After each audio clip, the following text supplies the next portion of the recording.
Ever wondered how someone rises from poverty to become a fitness and business powerhouse? Well, get ready to be inspired because today I'm talking to Kenneth Burnett, a true embodiment of resilience, determination, and just being an overall great person. In this interview, you'll discover the secrets behind his journey, the mindset that fueled his success, and how you too can overcome the obstacles in your life to reach your goals, whether it be fitness, business, or just life overall. Now, be sure to watch the full interview and remember to like and comment on the video. And also, don't forget to subscribe to my channel for more videos to help you to become a more confident and resilient leader of a team or just your own life.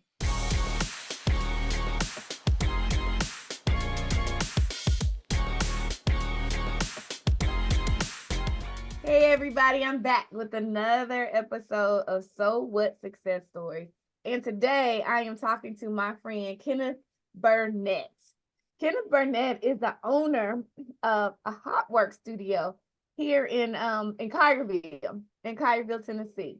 Not only is the owner of HOTWORX, but he is a fitness trainer, and he'll tell you a little bit more about that. But because of his love for fitness, or love for the results of fitness, and probably love for fitness too, but he has also been a supporter of mine and the So What Foundation. I met Kenneth, I don't know now, several years ago, and I still remember we invited him to be a speaker at the second Love Yourself event. And the Love, for people who don't know, the Love Yourself event is a fundraiser that I created several years ago for the foundation that I started, focused on health and wellness, fitness, and self-love. And so Kenneth came and he wowed us as a speaker at the second annual event. He has spoken several other events and even at our most recent one. And now it also is the owner of HOTWORX Studio. So super proud of Kenneth and super excited and honored to have his support. But Kenneth, tell everybody a little bit about yourself. Well, thank you for having me, Summer. It has been such a pleasure supporting you and inspired in all of your story and your journey. So again, being associated with you has been definitely warming for me, and I'm so pleased that you continue to reach out to me to continue to support you. As far as me, I am born and raised here in Memphis, North Memphis specifically. Grew up in Smoky City, New Chicago area. Went to several different high schools when I was younger.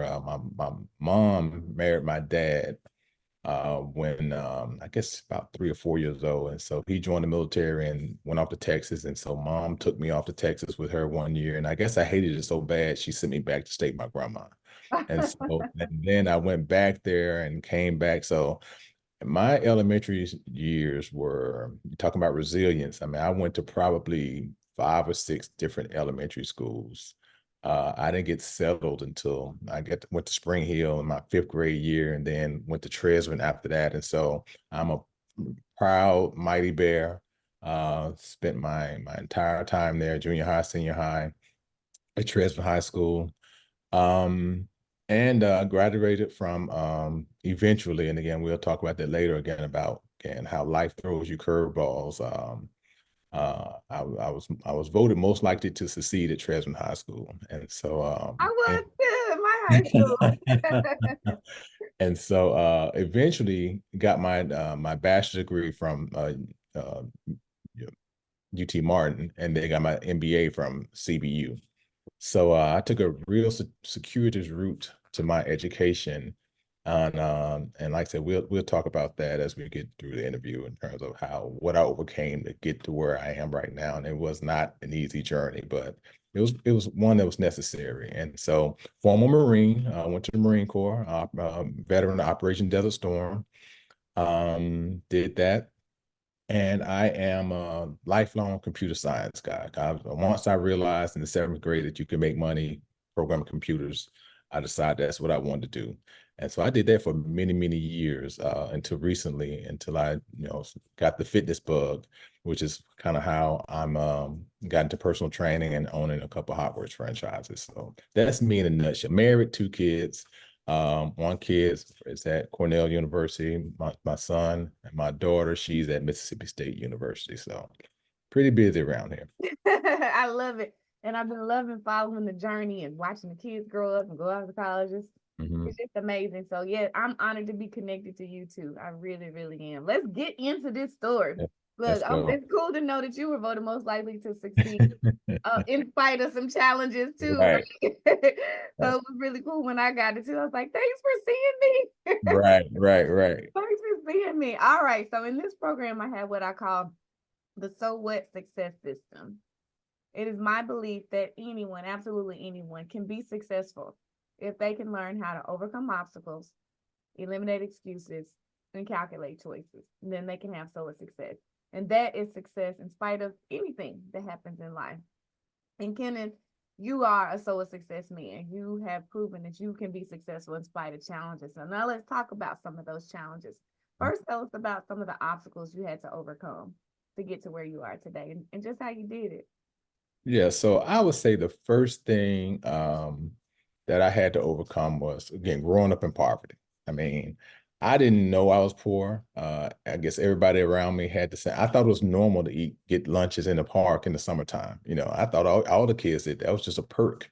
I didn't realize I was much older that, that's poor kids got that. They got the lunches and lunch meat sandwiches and milk and whatever. And the food that you knew exactly what it was when it came to the house. That beef, chicken, cheese on the can, yeah, that's just what I thought how folks ate. And so being able to overcome that and not allow that to derail me, because a lot of the statistics more than I do probably, in terms of how kids are victims of their zip code, just based on where they're born. It has nothing to do with the aptitude for learning, genetics. In large part, where a kid goes in life is really where they were born. A kid born in Orange Mound or whatever by BTW, on the poor zip codes in the state, um, are largely determined that how far they go is just based on the surroundings they're with. And so fortunately, I had people around me. I had a mom who prioritized education. I had people who were trying to do things for their lives. I had family who again, it takes a village, right? That made sure that we had positive things to do, and we aspired to do great things. And so that I think that was one of the first things that helped me get out of those situations. And a lot of that had nothing to do with me. I didn't know the forces that were in play around me. It just kind of existed.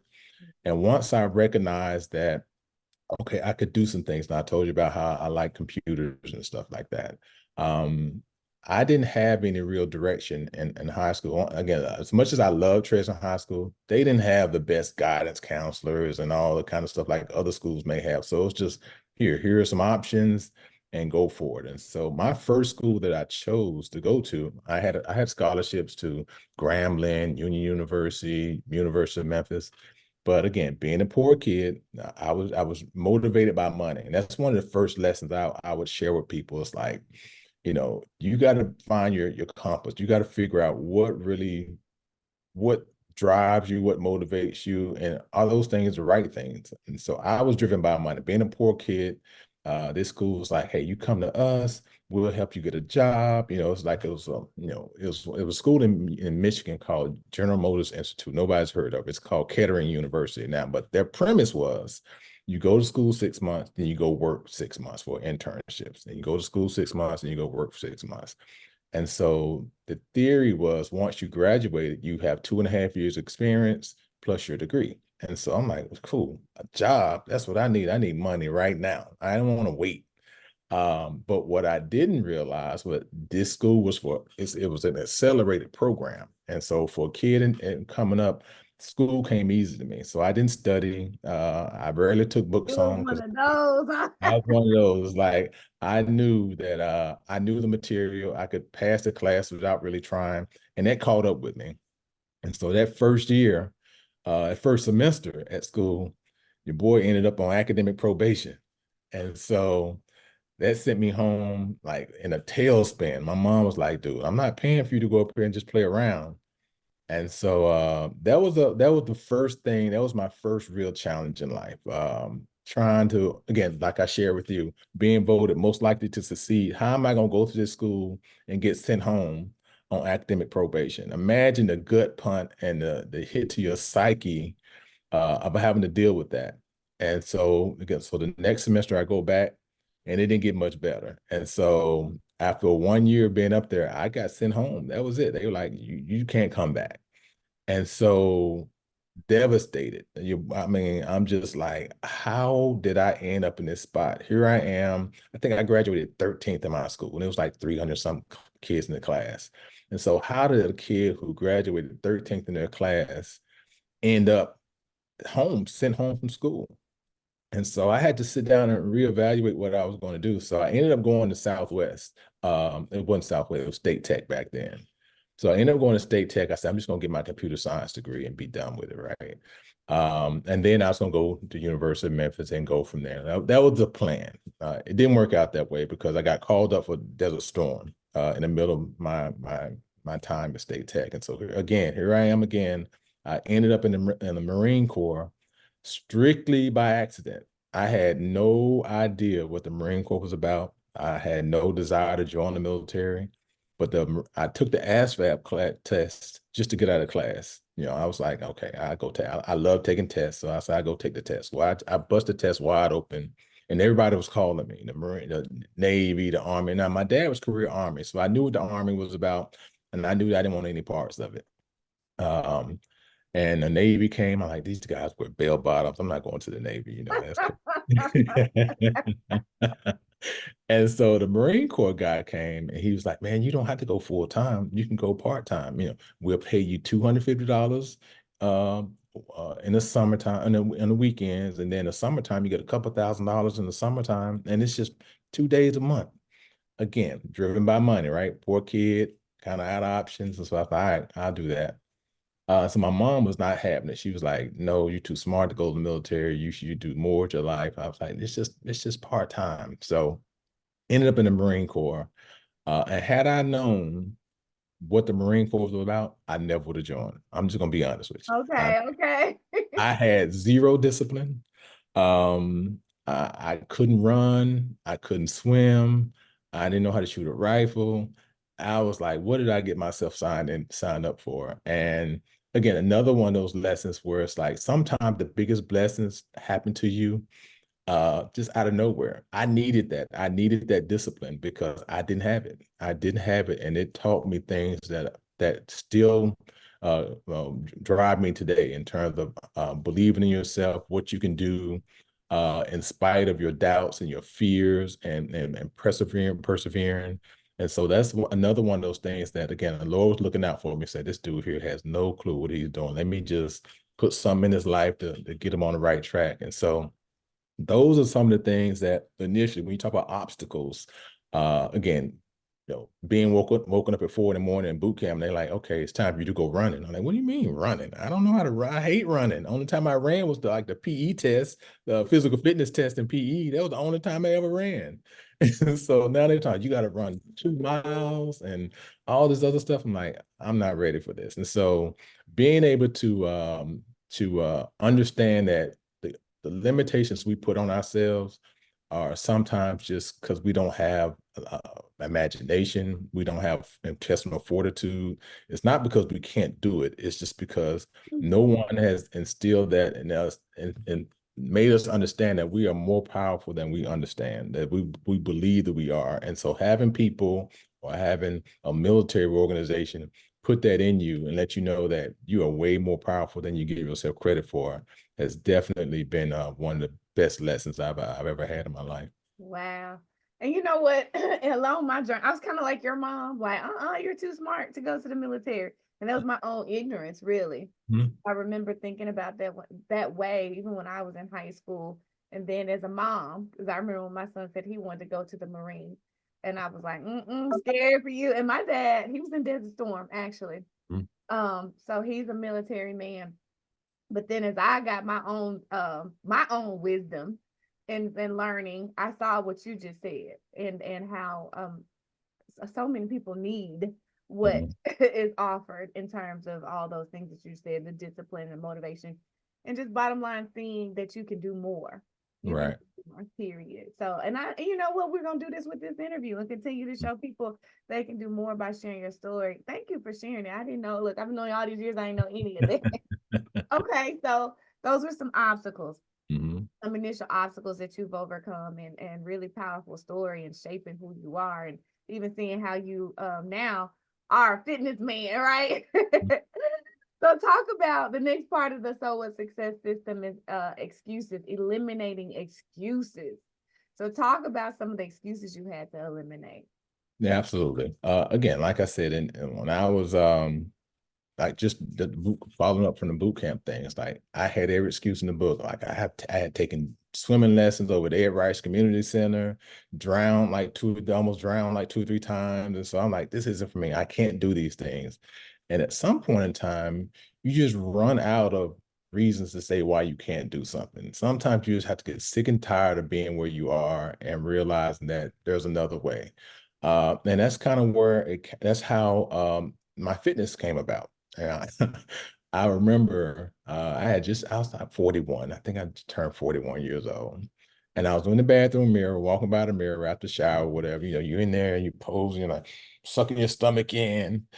And I'm sitting there like, I'm not that bad. I'm not that bad. And I was like, it just hit. It's like, dude, you don't have to look like that. You realize that, right? And I was in denial. I was like, I'm good. I'm not as bad as that other person, you know? So I was like, Yeah. and so I was making every excuse in the world why I couldn't eat right, why I didn't have to go work out. And finally, it just got to the point where it's like, dude, if you want to do better, you know, just do better. And so that mirror conversation with myself really changed my trajectory in life, and it really got me into health and wellness. Had no clue. It wasn't intentional. I started just because I wanted to lose a few pounds. I got tired of trying to buy bigger pants and the belt not fitting. And so I just made a decision. I got me an accountability partner, a classmate of mine, and we started going to gyms. November, it was cold. I said, if I can just make it through the winter, if I can go every night and make it through the winter, by the time spring gets around, I feel like I'd be in my stride. And that's exactly what happened. I started working out, didn't know what I was doing, didn't have a trainer. I just said, I'm gonna go in here and just run this treadmill or lift these weights, and things will work out. Then I just figure out like eating plays a way bigger role than working out. So I figure, okay, let me stop drinking all this sweet tea, eating all this bread, cut back on these desserts. And I started to see a change. And so once I started doing that, the bug hit me. I got the bug, and then people, that's another thing that I would share. It's like you don't know who's watching you. As I was working out, I was sharing my workouts, and people who see me on a daily basis, like, man, what are you doing? I was like, man, I'm doing this workout thing and all that. Well, man, you're doing a great job. Can you train me? I'm like, I'm not a trainer, but you want to come work out with me, that's fine, right? And so that's where it came from. That evolved into like just training myself, to training a couple of friends and doing Spartan races, to me opening up a personal training studio. Then that evolved to open up a HOTWORX. And now I'm like, we're open on the second HOTWORX. So again, it's that one conversation in the mirror that got me, again, talk about excuses, making those excuses that totally changed the trajectory of my life. If you had told me back then, Ken, you can be doing something in fitness, I'm like, get out of here. I mean, I don't care about anything about working out, running. That's not me. But again, the Lord has different visions and different goals for you. And sometimes you just got to shut up and listen.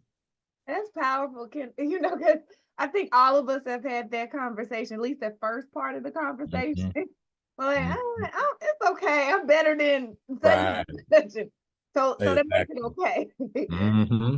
But then that second part of the conversation, you said you made a decision. And so one of the Right. books that I read probably at least once a year is Think and Grow Rich. And my favorite chapter in Hmm. the book is called Decision. To Hmm. make a decision. And once we make a decision and stick with that decision, our whole lives can change. And so that is really powerful. And I know a lot of people are gonna watch that. You stepped on some toes.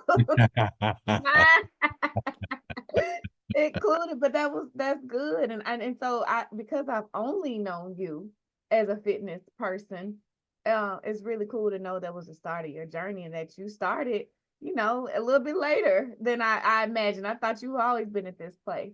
So Nope.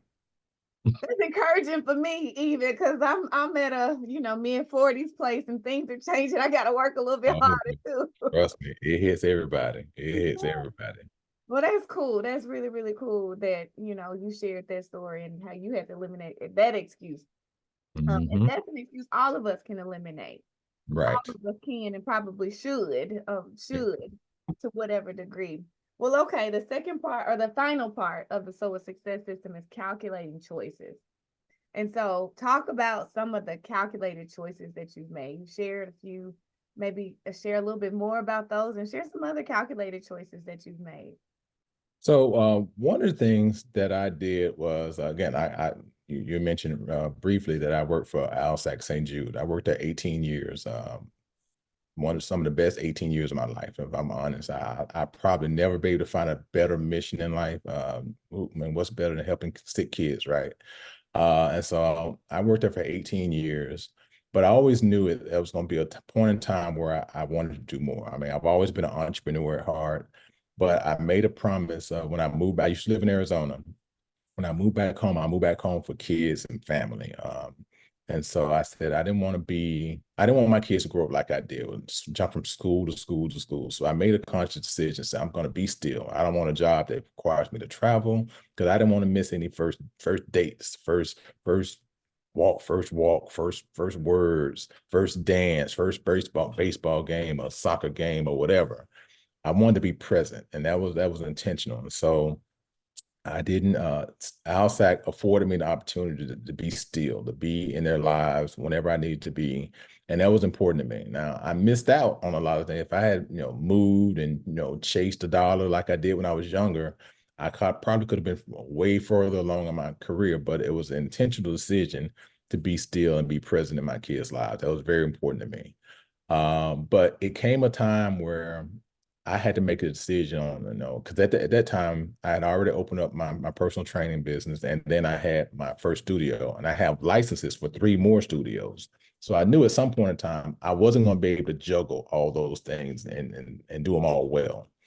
And so I finally just had to make a decision. Again, here I am, like, are you ready? I'm doubting myself. It's like, am I ready to leave this comfort, this secure job, right? No, this is steady Eddie job, and pursue my own thing. And so I had to make a decision on whether or not I want to, cut bait, and really chase my dreams. And so I remember telling my kids, that at this time they're both in school. And so we were on a Zoom call, and I said, kids, I let you know I'm leaving outside. And you should have seen their faces. They're like, what? So they like, man, the gravy train's about to end. Um, so they like, are you sure? Are you sure? I'm like, I'm okay. I invested well, I saved well. Um, and we're gonna be okay. And I think part of it was like still convincing me too. It's like, am I really doing the right thing? So that was probably one of the biggest decisions I made here recently, because it was so much at stake, right? You got 18-year career. Am I ready to give that up for this other thing? And ultimately it comes down to, it's like, how much do you believe in yourself?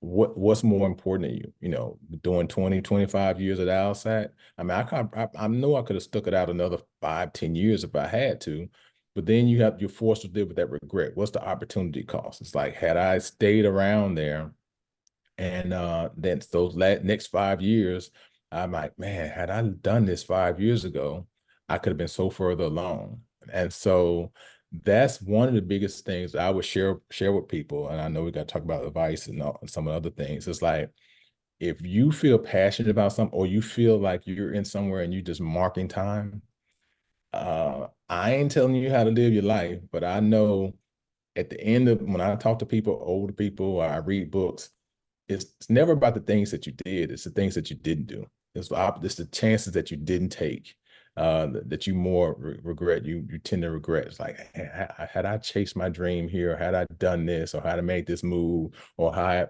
I asked her to marry me back and then, how would my life be different? So it's rarely about the things that you did, it's about the things you didn't do and the opportunities you didn't take. Um, and so that's one of the things that and you never know until you do it. I don't know if this is going to be the right thing until 5, 10 years down the road.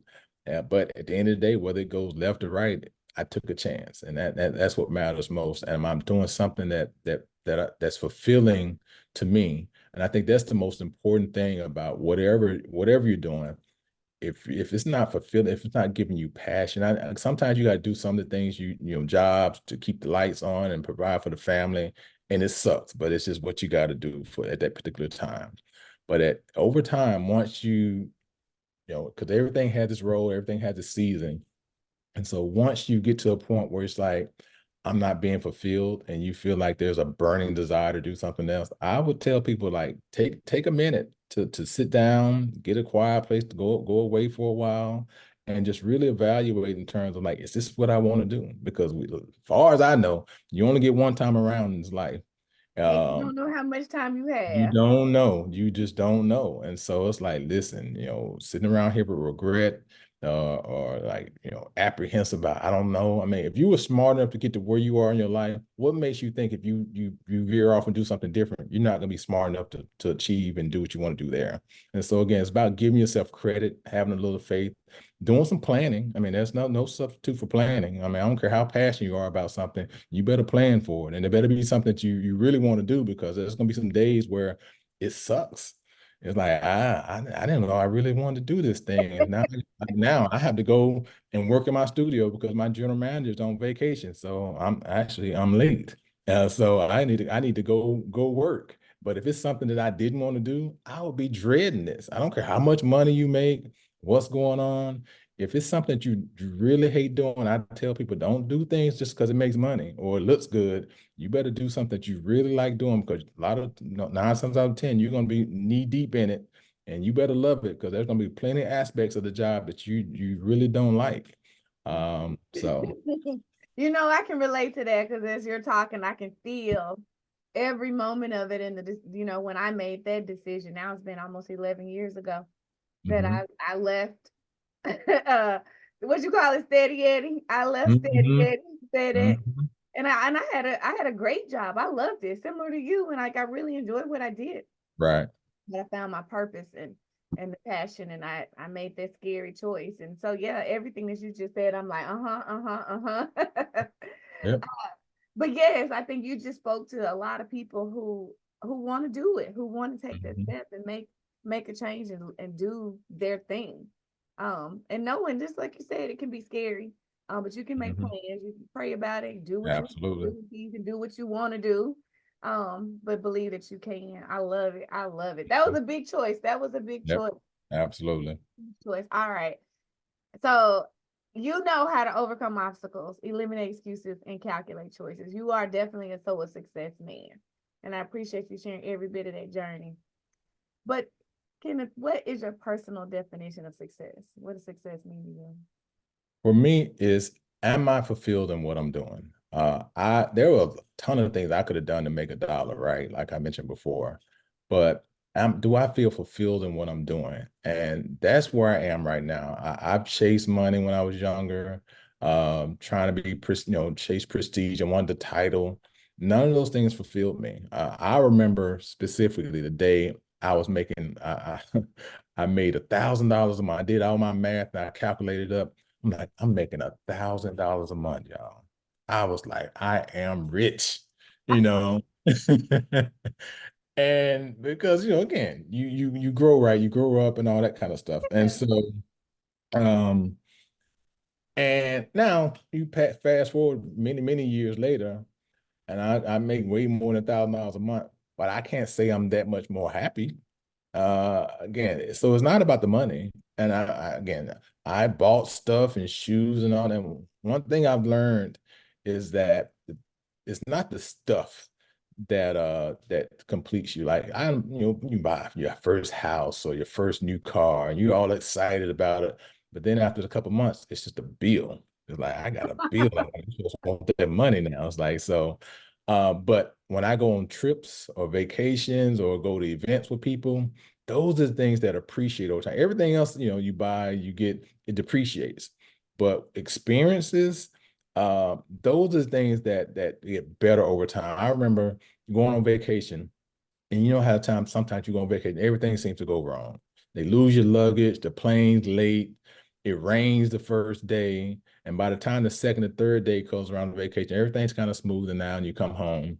But after you come home, maybe that week later, you don't remember that your bags were late, or it rained. You remember the good times that you had, and every year you meet up with those folks, that vacation got better and better. You remember we did this and we did, and none of that stuff even happened. But in your mind, things got bigger and better. That's why I told those fish tails that people tell. I caught a fish, and it might have been really this small, but 10 years later it was this big and it didn't fit in the boat. Well, again, that's how our memories are, and that's how experiences are, and that's why they matter way more than any kind of stuff you can accumulate. And so I try to surround myself with people who are going to help me have great experiences, people who I can go back to a few years later, like, I remember when we did this, or this happened, or she did this, or whatever. And so that's my definition of success. It's like, am I in a place where I'm loving life, I'm loving the people who I'm around, I'm pouring into other people, I'm big on mentoring and giving back.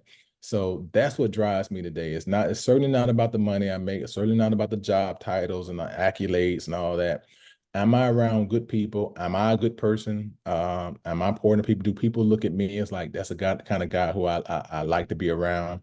So that's my definition of success. I love it. I love it. I love it. All right, one last question so you can get to get to The HOTWORX. word, right? So you dropped a lot of nuggets throughout this entire interview, but what's one last piece of advice you would leave for someone watching this who wants to be successful, but they have obstacles, whatever they might be? I'm saying just start. Because a lot of times we'll overanalyze something. We'll thinking, come up with every reason why we shouldn't do it, why the timing is right. But if you don't start and start making mistakes, because we learn way more from our failures than our successes. But if you don't start, you can't fail. So especially I tell my young folks, it's like fail fast and fail often, because you don't have anything to lose. I try to tell my mentees and my kids, it's like, y'all ain't got nothing to lose right now. It's like, go do some stuff. It doesn't have to be perfect. It doesn't have to be right, but you'll learn from your mistakes. And even older folks, well, again, I still have opportunities to make mistakes and learn some things. Obviously, again, I don't have the time to recover like like younger folks. So I got to be really calculated in what I do. But again, we all need to get out of our own way, stop overthinking, overanalyzing. And if it's something that you want to do it, go for it, and start making those mistakes fast and often. And hopefully you're not making the same mistakes over and over again. And that way you get quicker, you'll get to your goal quicker, versus sitting here thinking, debating, like, I don't know if I'm ready. Well, if you never take that first step, you're never going to get there. So I'll tell people, like, just start. You don't have to it doesn't have to be perfect. Just get started. I love it. And one thing I always say too, my best friends are the people who have a lot of failure, because that means they tried a lot of things. They tried a lot of things. I agree with every single word of that. Well, Kenneth, I'm gonna let you go. I appreciate your time. This has been Thank you. amazing, and I know you have really, really blessed a lot of people who are gonna watch this. So Thank thank you. you again for being my friend. Thank you for supporting me, and thank you for supporting the Love Yourself event. And I want to continue to support you and pouring into you and everything that you do too. So thank you again. I appreciate you. Thank you so much. I appreciate it, and I can't wait to the next opportunity to hang out, Summer. If you're new to my channel, welcome. Don't forget to like this video and subscribe to the channel for more inspiration and tips to become a more resilient and confident leader of others, or even just your own life.